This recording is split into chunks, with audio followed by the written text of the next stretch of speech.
My name is Amina. I'm 28 years old, and 3 years ago, my own sister tried to kill me. Not because she hated me, but because she loved me. Let me explain. I grew up in Birmingham, UK, the eldest daughter in a strict Muslim family. 4 children. My father was a respected member of our mosque. My mother, may she rest in peace, was everything a Muslim woman should be: obedient, silent, devoted. And I was the perfect daughter. I memorized the entire Quran by the time I was 14. They called me a hafiz, a guardian of the holy book. I wore my hijab with pride. I prayed 5 times a day, fasted during Ramadan, never questioned, never wavered.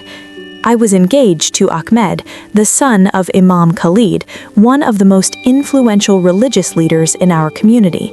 My wedding was supposed to be the crown of my obedience, but perfection? Perfection was my prison. I performed the rituals, but I felt nothing. I recited Arabic words I barely understood. I bowed, I knelt, I covered myself, but inside I was empty, hollow. And then my mother got cancer. Stage 4, pancreatic. The doctors gave her 3 months. We prayed. Oh, how we prayed. My father led us in dua every night, begging Allah for mercy, for healing, for a miracle. I cried out to God with everything in me. Please, I whispered into my prayer mat, please don't take her from me. She died 6 weeks later. I remember standing at her grave, watching them lower her body into the ground, and feeling nothing. No peace, no comfort, just silence. I asked my fiancé, Ahmed, why Allah didn't answer our prayers, why he let her suffer, why he took her when we were so faithful. He looked at me like I'd committed blasphemy. Amina, he said coldly, your weak faith is showing. Allah's will is perfect. You don't question it. You submit. Submit. That word haunted me. I'd submitted my whole life, submitted my voice, my body, my thoughts, my future, and what did I have to show for it? A dead mother, a fiancé who saw me as a problem to fix, a God who felt distant, silent, indifferent. My younger sister Yasmin was the only one who seemed to understand. She was 24, still unmarried, more free-spirited than I ever was. She'd sit with me at night while I cried, rubbing my back, whispering, "It's okay to grieve, Amina. It's okay." I loved her. I trusted her completely. I had 2 younger brothers too, Tariq and Bilal, but they kept their distance from women's emotions, as my father put it. My father himself became even more rigid after my mother's death, as if tightening control could fill the void she left. I felt like I was suffocating, and that's when the questions started. What if Islam wasn't the truth? What if there was something more? What if I'd been praying to the wrong God my entire life? I was terrified of those thoughts, but I couldn't stop them. Before I continue, I want to say something. If this story is resonating with you, if you've ever felt trapped, spiritually empty, or desperate for truth, I want to ask you to do something for me. Subscribe to this channel, like this video, share it with someone who needs to hear that freedom is possible. Your support isn't just a number, it helps testimonies like mine reach people who are still in the darkness I once lived in. It gives hope to someone who thinks they're alone. Thank you. Now let me tell you what happened next. 3 months after my mother's funeral, everything changed. I had a dream, and that dream destroyed my life and saved it. It started like any other night. I performed my Isha prayer, read a few verses from the Quran, and went to bed. I was exhausted. Grief does that to you. It drains you until sleep is the only escape. But that night, I didn't escape. I dreamed I was standing in a dark room, no windows, no doors, just darkness pressing in on me from every side.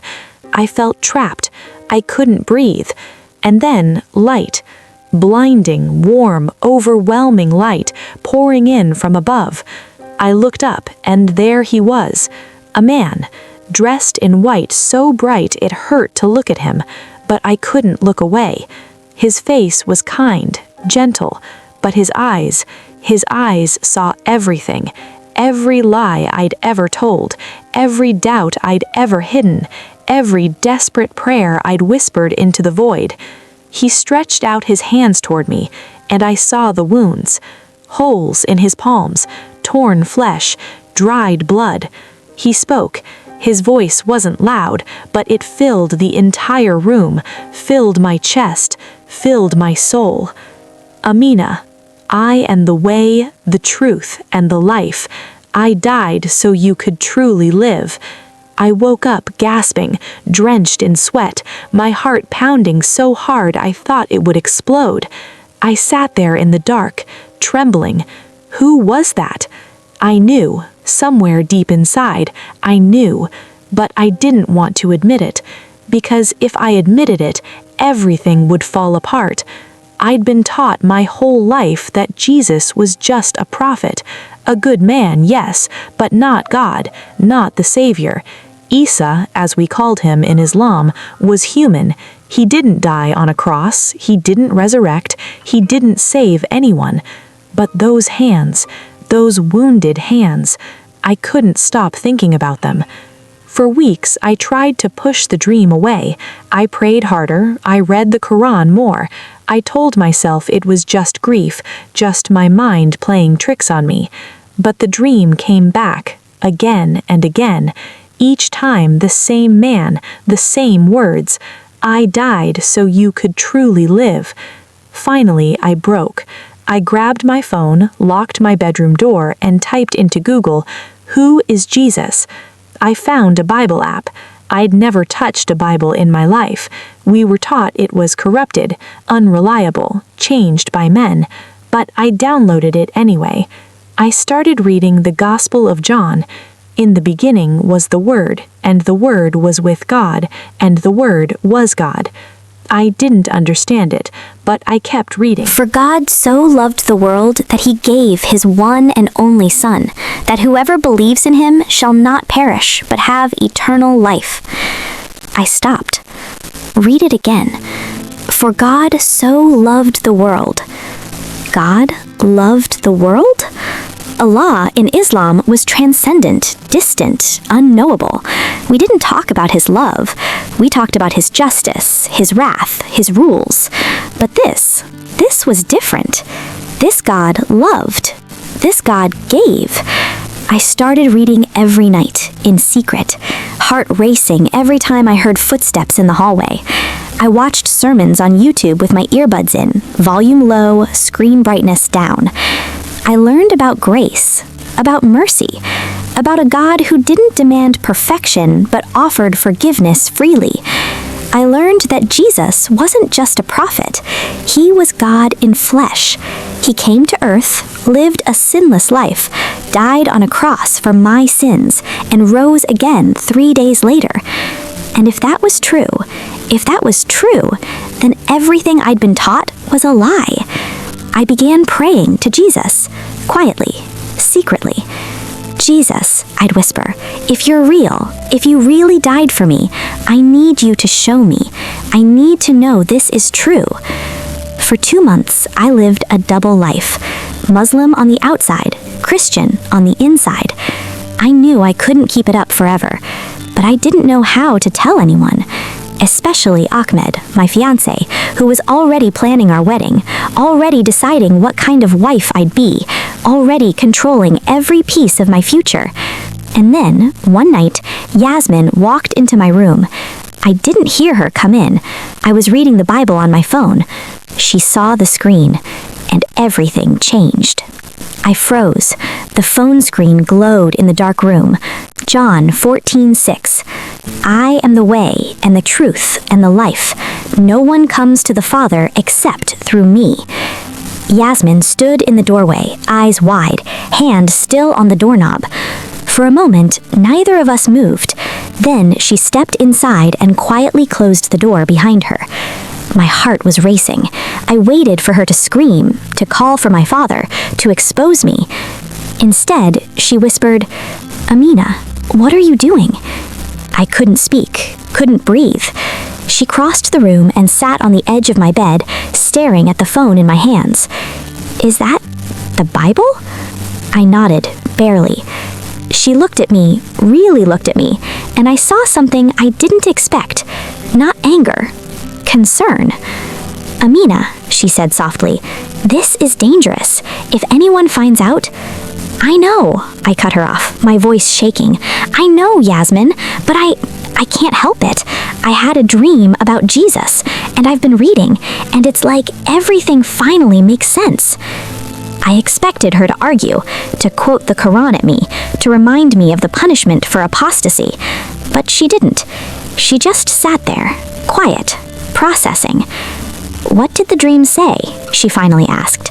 So I told her, everything.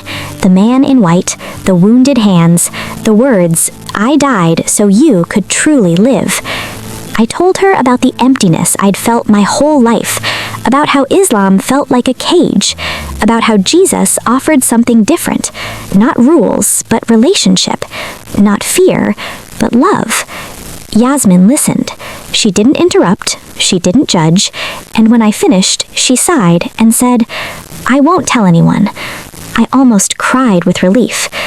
"But Amina," she continued, her voice serious, "you have to be careful. You can't let anyone else find out, especially not Ahmed or Imam Khalid. They'll destroy you." I knew she was right. Over the next 2 months, Yasmin became my only confidant. She'd cover for me when I watched online church services on Sunday mornings, telling my father I was resting or studying. She'd bring me tea while I prayed, but really I was talking to Jesus, pouring my heart out to him in a way I never could with Allah. She'd sit with me sometimes, asking questions. "What makes Jesus different?" she'd ask. And I'd tell her, he didn't just tell us how to live, he lived for us. He didn't just demand obedience, he died to set us free. She never said she believed, but she never mocked me either. I thought I could trust her completely. Meanwhile, my engagement with Ahmed was falling apart. He'd started making plans for after the wedding. I'd quit my job as a nurse. I'd wear full niqab in public. I'd stay home, bear his children, submit to his authority. Every conversation felt like another brick in the wall closing in around me. One night, Yasmin walked into my room. I didn't hear her come in. I was reading the Bible on my phone. She saw the screen, and everything changed. But Jesus said, "Whoever wants to be my disciple must deny themselves and take up their cross and follow me." I was ready to carry my cross. I planned to tell my family the next Friday, after Juma'a prayer, but the night before I was supposed to speak, Yasmin brought me tea. Mint tea, my favorite. She smiled as she handed it to me. "Drink up, sister, you look exhausted." I smiled back, took the cup, drank it all. Within an hour, I was dying. It started with nausea. I thought maybe I'd eaten something bad. My stomach churned, twisted. I tried to lie down, but the pain got worse. Then the vomiting started, and the blood. I stumbled out of my room, gasping, clutching my stomach. My vision blurred. "Amina!" Yasmin screamed. She ran to me, caught me as I collapsed. The last thing I remember before everything went black was her face, panicked, terrified, tears streaming down her cheeks. "Call an ambulance!" she screamed. "Please, someone help her!" I woke up in a hospital bed, tubes in my arms, machines beeping, bright lights overhead. A doctor stood over me, his face grim. "Miss Amina," he said gently, "you're very lucky to be alive. We found high levels of arsenic in your bloodstream. Another hour and—" He didn't finish. He didn't have to. Arsenic. Poison. Someone had poisoned me. My father was there, pacing, his face pale. My brothers stood in the corner, silent. Yasmin sat beside my bed, holding my hand, sobbing. "Who would do this?" my father kept saying. "Who would want to hurt my daughter?" The police came, asked questions, investigated our home. They said it might have been an accident, contaminated food, a tragic mistake, but I knew better. Someone wanted me dead. I spent 4 days in the ICU, 4 days slipping in and out of consciousness. And during those 4 days, I saw him again, Jesus. He stood beside my hospital bed, his presence so real I could almost touch him. "You will live," he said. His voice was calm, certain. "You will live to testify of my goodness." I wasn't afraid. Even though I was dying, even though my body was failing, I felt peace. A peace I'd never known in Islam. A peace that didn't make sense. A peace that the doctors couldn't explain. The medical team called my survival a miracle. "The amount of arsenic in your system should have been fatal," one doctor said, shaking his head. "I've never seen anyone survive this. It's extraordinary." My father praised Allah. My brother said it was a sign of God's mercy. But I knew the truth. Jesus had kept me alive. Not because I deserved it, but because he had a plan. When I was finally stable enough to speak, a detective came to see me. He was kind, professional. He asked about my family, my routine, anyone who might have had access to my food. "We found traces of arsenic in your home, in a tea tin, in your sister's room." The room went silent. I stared at him, my heart pounding. No, that's not possible. But even as I said it, I remembered. The tea, the mint tea. Yasmin brought it to me. Yasmin smiled. Yasmin told me to drink. "There must be a mistake," I said, my voice shaking. "Yasmin would never. They'd like to speak with her, just to clarify." They brought her in the next day. I watched from my hospital bed as they questioned her. At first, she denied everything. "I don't know how that got there," she said, her voice trembling. "I would never hurt Amina. She's my sister. I love her." But the evidence didn't lie. Her fingerprints on the tin, arsenic residue, internet searches on her phone, how much arsenic is lethal. And finally, she broke. She collapsed into a chair, buried her face in her hands, and sobbed. "I didn't want to do it," she cried. "I didn't want to. But Imam Khalid said, he said she was damning us all. He said if she left Islam, she'd bring a curse on the family. He said she'd burn in hell and we'd burn with her." I felt like I'd been stabbed. "Amina," I whispered. "He gave me the poison," she continued, her voice breaking. "He said it was mercy. He said if she died before she could apostatize, Allah might still forgive her soul. He said I'd be saving her, saving us all." My father stood frozen, his face white. Yasmin looked at me, tears streaming down her cheeks. "I'm sorry," she sobbed. "I'm so sorry, Amina. I thought I was helping you. I thought I was doing the right thing." The room spun. My sister had tried to kill me, not out of hate, Out of love. because a man in religious authority told her that murder was mercy. I wanted to scream, to rage, to hate her. But instead, I heard a voice, quiet, clear. "Forgive her, as I forgave you." They arrested Yasmin that day. My father tried to intervene, to pull strings, to make it go away quietly, but the evidence was overwhelming. Attempted murder. My sister was led out of the hospital in handcuffs, still crying, still saying she was sorry. I lay in that hospital bed, staring at the ceiling, trying to process what had just happened. The person I trusted most in the world had poisoned me, and she did it because a religious leader told her it was God's will.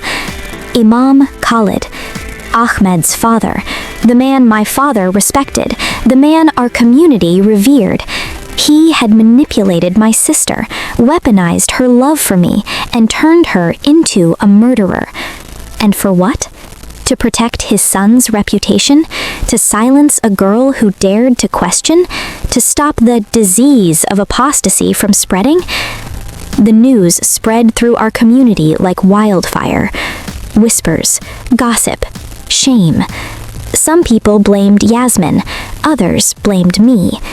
If she hadn't turned away from Islam, none of this would have happened. She brought this on herself. Apostates deserve what they get. Ahmed came to see me once. He stood at the foot of my hospital bed, arms crossed, his face hard. "This is your fault," he said coldly. "You corrupted Yasmin's mind. You dishonored my father. You destroyed everything." I looked at him, this man I was supposed to marry, this man who claimed to follow a religion of peace, and I felt nothing but pity. "Your father told my sister to kill me," I said quietly, "and you're blaming me?" He didn't answer. He just turned and walked out. I never saw him again. The police investigated Imam Khalid. They found messages between him and Yasmin, instructions, justifications, religious arguments for why my death was necessary. He was arrested on charges of incitement and conspiracy. The community was in chaos. Some defended him, others distanced themselves. The mosque where my father had worshipped for decades fractured, split down the middle. And my father? He stopped speaking to me. He came to the hospital once, stood in the doorway, looked at me with cold, distant eyes, and said, "You are no longer my daughter." Then he left. My brothers followed his lead. Tariq and Bilal sent me a single text message: "You are dead to us." I lost my family, but I gained something far greater. Yasmin was held in prison awaiting trial. Everyone told me not to visit her. My lawyer, the police, even the few friends I had left. "She tried to kill you, Amina. You owe her nothing." But I couldn't stop thinking about her, about the look on her face when she confessed. She wasn't evil. She was deceived. She was a victim too, a victim of a system that uses fear and control to keep people in line. And I knew that Jesus didn't keep me alive so I could hate her. He kept me alive so I could show her the same grace he showed me. So 1 month after the poisoning, I went to see her. The prison was cold, gray, depressing. They led me to a small visiting room. Yasmin sat on the other side of a plexiglass barrier, wearing an orange jumpsuit, her hair uncovered for the first time in years. She looked broken. When she saw me, she started crying immediately. "Amina," she choked out, "I'm so sorry. I'm so sorry." I picked up the phone on my side of the glass. She did the same. For a moment, I didn't know what to say. Then I remembered the dream, the wounded hands, the voice that said, "I died so you could truly live." And I spoke. "Yasmin," I said gently, "I forgive you." She stared at me, stunned.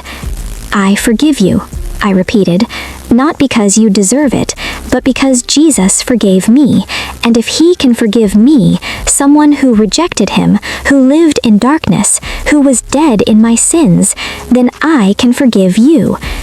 She shook her head, sobbing. "I don't deserve your forgiveness."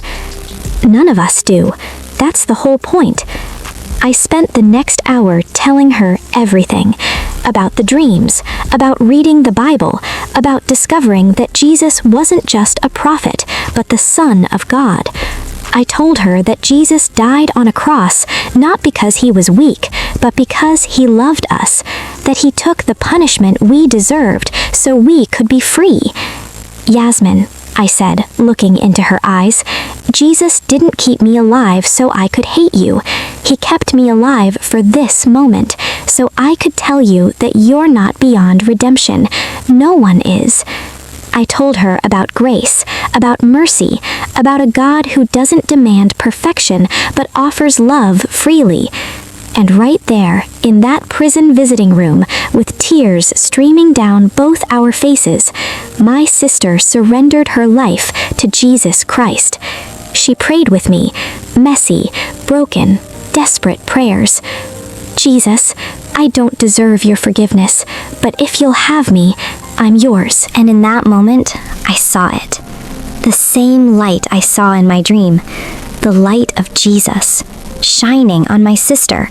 setting her free. Yasmin's conversion was even more scandalous than mine. The news spread fast. Poisoner converts to Christianity in prison. Some people mocked her, called it a manipulation tactic, said she was faking it to get a lighter sentence. But I knew the truth. I saw the change in her eyes, the peace that replaced the guilt, the hope that replaced the despair. She pleaded guilty to attempted murder. The judge, surprisingly, showed mercy, perhaps because of her age, her manipulation by Imam Khalid, her genuine remorse. She was sentenced to 18 months, with credit for time served. During those months, I visited her every week. We studied the Bible together through the plexiglass. We prayed together. We cried together. She told me that for the first time in her life, she felt free. I thought Islam would save me, she said one day. I thought if I just followed the rules, obeyed the imam, protected the family's honor, I'd be righteous. But all it did was turn me into a killer. She paused, wiping her eyes. Jesus didn't ask me to kill for him. He died for me. That's the difference. Meanwhile, the fallout in our community continued. Imam Khalid was eventually convicted of incitement and radicalization. He served 2 years and was deported back to Pakistan after his release. Ahmed and his family left Birmingham entirely, fleeing the shame and scandal. My father never spoke to me again. He remarried a year later and moved to another city. He told people I had died. In a way, I had. The old Amina, the obedient, silent, perfect Muslim daughter, was dead.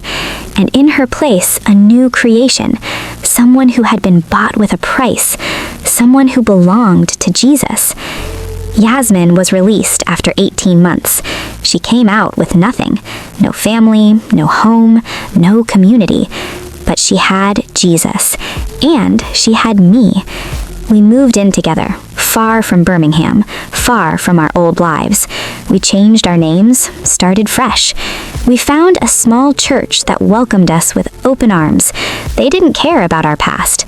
They didn't judge us. They just loved us. For the first time in our lives, we experienced what family was supposed to be. Not control, not fear, not shame, but love. Unconditional, Christ-centered love. Yasmin started volunteering with a ministry that helps Muslim women escape domestic abuse and forced marriages. She uses her story, the worst thing she ever did, to point other women to Jesus. I was so deceived that I thought murder was mercy, but Jesus showed me what real mercy looks like, and if he can forgive me, he can forgive anyone. I went back to nursing, but everything was different now. I prayed for my patients openly. I shared my faith when opportunities arose. I wasn't afraid anymore. We both got baptized together in a river outside our new city. As the pastor lowered us into the water, I thought about everything we'd lost. Our family, our culture, our old identities, and everything we gained. Freedom, truth, Jesus. The trade was worth it. We still face challenges. We've received death threats, messages from people in our old community saying we've betrayed Islam, that we'll burn in hell, that we deserve what's coming. We've had to move twice for safety reasons. We live under different names. We're careful about what we post online. We're always looking over our shoulders. But even in the fear, there's peace, because we know that Jesus is with us. He kept me alive when I should have died. He redeemed my sister from the darkest pit. He gave us a purpose, a family, a future, and he'll keep us until the end. People ask us sometimes, was it worth it? Losing your family, your community, your safety, your old life? Was it worth it? And every time we answer the same way. Yes. 1,000 times yes. Because we didn't just lose something, we gained everything. We gained the truth. We gained the way. We gained the life. We gained Jesus. And he is worth more than anything this world can offer. It's been 3 years since the poisoning. 3 years since I almost died. 3 years since my sister tried to kill me and then met the Savior who forgave us both. Today, Yasmin and I live quiet lives. We work, we serve, we share our testimonies whenever God opens a door. We've lost so much. Our father disowned us. Our brothers consider us dead. Our old friends won't speak to us. We can never go back to Birmingham, never attend family weddings or funerals, never reconcile with the people we once loved. We are outcasts, apostates, traitors in the eyes of our former community. But we are free, and that freedom, it cost Jesus everything. It cost him his life. He left the glory of heaven, took on human flesh, lived a perfect life, and then allowed himself to be beaten, mocked, and nailed to a cross. He didn't have to. He could have called down legions of angels. He could have destroyed his enemies. He could have saved himself. But he didn't, because he loved us. He loved me, a Muslim girl who didn't even know his name, who had been taught he was just a prophet, who had rejected him her entire life. He loved Yasmin, a girl so deceived that she thought murder was an act of worship. He loved us when we were his enemies, and he died so we could be his daughters. That's the gospel. That's the good news. Not that we have to be perfect, not that we have to earn God's favor, not that we have to prove ourselves worthy, but that while we were still sinners, Christ died for us. If you're watching this and you're Muslim or ex-Muslim or questioning, I want you to know something. You are not alone. I know what it's like to feel trapped, to go through the motions of a religion that promises peace but delivers only fear. I know what it's like to wonder if there's more, to feel guilty for even asking the question. I know what it's like to be afraid. Afraid of your family, afraid of your community, afraid of God himself. But I also know what it's like to meet Jesus. And when you meet him, the real him, not the Isa of the Quran, but the Jesus of the Bible, everything changes. He's not a distant, unknowable deity. He's Emmanuel, God with us. He knows your name, he knows your pain, he knows your doubts and your fears and your secret questions, and he's not angry with you. He's calling you. Come to me, he says, all who are weary and burdened, and I will give you rest. You don't have to be perfect. You don't have to have it all figured out. You just have to come. I won't lie to you. Following Jesus will cost you. It cost me my family. It cost Yasmin her freedom for a season. It's cost us both our safety, our culture, our old lives. Jesus himself said, "If anyone comes to me and does not hate father and mother, wife and children, brothers and sisters, yes, even their own life, such a person cannot be my disciple." He didn't mean hate in the emotional sense. He meant that our loyalty to him must come first, above family, above culture, above tradition, above everything. And yes, that's hard. It's the hardest thing I've ever done, but it's also the most freeing thing I've ever done. Because when you lose everything for Jesus, you realize he's all you need. When your family rejects you, he becomes your family. When your community casts you out, he becomes your home. When the world calls you a traitor, he calls you his beloved. Yasmin and I talk about this often. We sit together in our little apartment drinking tea. We still drink tea, just we're more careful about who makes it now. And we marvel at the grace of God. Can you believe he saved us? Yasmin says sometimes, shaking her head. After everything we did, after everything I did. And I remind her, and myself, of what the Apostle Paul wrote. Here is a trustworthy saying that deserves full acceptance. Christ Jesus came into the world to save sinners, of whom I am the worst. If Jesus can save Paul, a man who murdered Christians, he can save anyone. If he can save me, a self-righteous Muslim who thought she was earning heaven, he can save anyone. If he can save Yasmin, a girl who poisoned her own sister, he can save anyone. No one is too far gone. No sin is too great. No past is too broken. Jesus specializes in redemption. So if this testimony has impacted you, I want to ask you to do something. Share it. Share it with someone who's questioning Islam. Share it with someone who feels trapped. Share it with someone who thinks they're beyond saving, because they're not. Jesus is real. He proved it by keeping me alive when I should have died. He proved it by redeeming my sister from the worst thing she could have done. And he can reach you too, wherever you are, whatever you've done, however far you've run. He's calling your name. And freedom, real, lasting, eternal freedom, is just one prayer away. Jesus, you can pray right now. I don't have all the answers. I don't even know if I believe yet. But if you're real, show me. I'm ready to follow you no matter the cost. That's all it takes. One honest prayer, and he'll meet you there. Freedom isn't free. It cost Jesus everything, but I promise you, it's worth it. My name is Amina. I'm a former Muslim. I was poisoned for following Jesus, but I lived, and I'll spend the rest of my life telling people why.